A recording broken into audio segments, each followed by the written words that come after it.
तो चलिए आज एक सफर पर चलते हैं, अनुशासन की असली दुनिया में।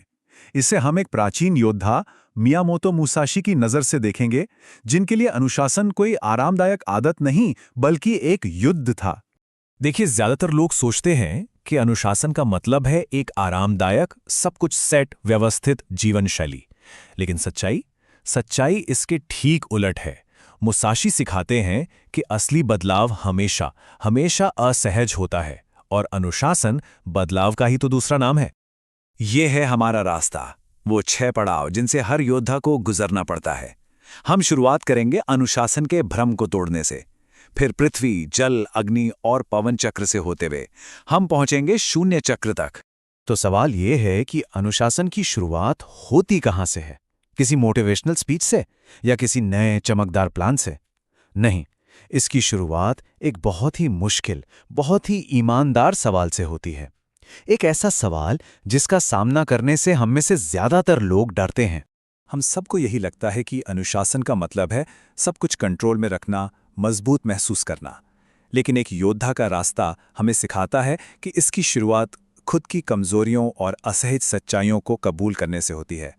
प्लान बनाने से पहले ईमानदारी जरूरी है। और यही है वो खतरनाक सवाल। मियामोतो मुसाशी का मानना था कि यही हर अनुशासन का असली स्टार्टिंग पॉइंट है। इस एक सवाल का जवाब देने के लिए खुद को सुनाई गई हर झूठी कहानी को कटघरे में खड़ा करना पड़ता है। और जैसे ही कोई इस सवाल का सामना करने की हिम्मत करता है, वो पहले पड़ाव में कदम रखता है, पृथ्वी चक्र। ये बिल्कुल वैसा ही है जैसे कोई योद्धा लड़ाई से पहले जमीन का जायजा लेता है। कोई कल्पना नहीं, कोई बहाने नहीं, सिर्फ और सिर्फ नंगी सच्चाई।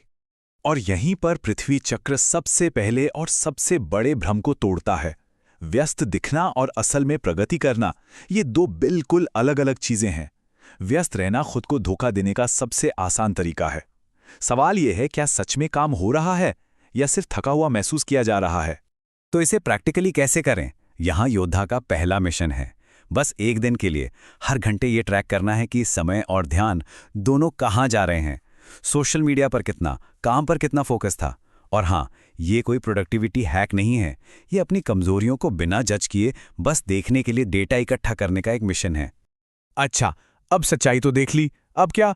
अक्सर लोग घबराकर बड़े बड़े सख्त प्लान बना लेते हैं जो पहले ही हफ्ते टूट जाते हैं। यहीं पर दूसरा सिद्धांत काम आता है, जल चक्र, जो जोर देता है अनुकूलन और निरंतरता पर, ना कि कठोरता पर। इसे ऐसे समझिए, एक कठोर प्लान चट्टान की तरह होता है जो जिंदगी की हकीकत से टकराकर टूट जाता है। लेकिन एक छोटी अनुकूल आदत पानी की तरह होती है जो हर रुकावट के आसपास से अपना रास्ता बना लेती है। शुरुआती हफ्तों में लक्ष्य बड़ा काम करना नहीं, बल्कि एक भी दिन ना चूकना होता है। यही तो है निरंतरता की ताकत। अनुशासन का असली हथियार इंटेंसिटी नहीं, बल्कि लगातार किए गए छोटे छोटे प्रयास हैं। हर छोटा प्रयास पहचान को थोड़ा थोड़ा बदलता है और हार मान लेने की आदत को तोड़ता है। अब जब छोटे छोटे कदम आदत बनने लगते हैं और थोड़ी बहुत प्रगति दिखने लगती है, तब एक नई चुनौती सिर उठाती है, हमारी भावनाएं, हमारा गुस्सा, हमारी निराशा। तीसरा सिद्धांत, अग्नि चक्र, हमें सिखाता है कि इन शक्तिशाली भावनाओं को विनाशकारी ताकतों से निकालकर प्रोडक्टिव एनर्जी में कैसे बदला जाए। अग्निचक्र गुस्से को एक बुरी चीज के तौर पर नहीं देखता जिसे दबा देना चाहिए। नहीं, ये इसे एक न्यूट्रल एनर्जी, एक ईंधन के तौर पर देखता है जिसे सही दिशा दी जा सकती है। इसे दूसरों पर निकालने या खुद को कोसने के बजाय इसका इस्तेमाल अपनी कमजोरियों को खत्म करने के लिए किया जा सकता है। ये एक योद्धा की मानसिकता है। जब अंदर से आवाज आती है कि तुम काफी नहीं हो, तो वो आवाज दुश्मन नहीं बल्कि एक सख्त कोच है। हर निराशा को एक मिशन में बदल दीजिए। आज जिस चीज पर गुस्सा आ रहा है, कल उसी को अपना लक्ष्य बना लीजिए। जब अनुशासन से नतीजे मिलने लगते हैं, जब चीजें सही रास्ते पर आने लगती हैं, ठीक तभी सबसे चालाक और खतरनाक दुश्मन सामने आता है। चौथा सिद्धांत, पवन चक्र, हमें इसी अनदेखे दुश्मन से बचाता है, और वो है हमारा अहंकार। सुबह जल्दी नींद खुल रही है, काम समय पर हो रहा है, शायद लोग तारीफ भी कर रहे हैं। ये एहसास, ये बहुत शक्तिशाली होता है ना? और ठीक इसी समय जब सब कुछ परफेक्ट लग रहा होता है, तभी सबसे बड़ी गिरावट का खतरा होता है। मन धीरे से कहता है, अब मुझे इस सिस्टम की जरूरत नहीं है, अब मैं समझ गया हूं। ये पवन चक्र की सबसे बड़ी चेतावनी है।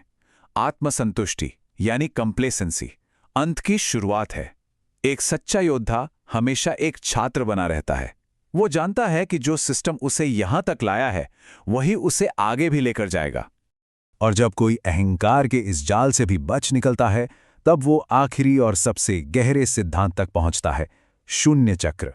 ये इस सच्चाई को स्वीकार करना है कि संघर्ष कभी खत्म नहीं होगा और लक्ष्य अनुशासन को करना नहीं बल्कि खुद अनुशासन बन जाना है। एक मुश्किल सफर पर चल रहा हर इंसान ये सवाल जरूर पूछता है। उस एक दिन की उम्मीद करता है जब सब कुछ आसान हो जाएगा, जब और नहीं लड़ना पड़ेगा। और शून्य का जवाब बिल्कुल साफ और कठोर है, ये कभी खत्म नहीं होती। ये उस सबसे बड़े झूठ को तोड़ देता है कि अनुशासन बस एक पुल है जिसके उस पार आराम का शहर है। नहीं, अनुशासन ही वो जगह है। शून्य का सिद्धांत अनुशासन की पूरी परिभाषा ही बदल देता है। ये एक आसान भविष्य का रास्ता नहीं है बल्कि जीने का एक तरीका है। जिस दिन ये बात स्वीकार कर ली जाती है कि कल भी आलस से लड़ना होगा, ठीक उसी दिन उस लड़ाई का बोझ हल्का हो जाता है। शून्य को अपनाने पर यह मानसिक बदलाव आता है। संघर्ष अब कोई भारी बोझ नहीं रहता, ये स्वभाव का हिस्सा बन जाता है, जैसे सांस लेना। फिर कोई खुद से मोलभाव नहीं करता क्योंकि वो बहस तो कब की खत्म हो चुकी है। तो आखिर में ये सारी बातें हमें एक आखिरी सवाल पर लाकर छोड़ देती हैं।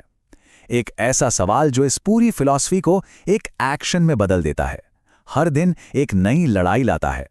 सवाल ये नहीं है कि कोई अनुशासित बन पाएगा या नहीं, सवाल ये है, आज की लड़ाई क्या है।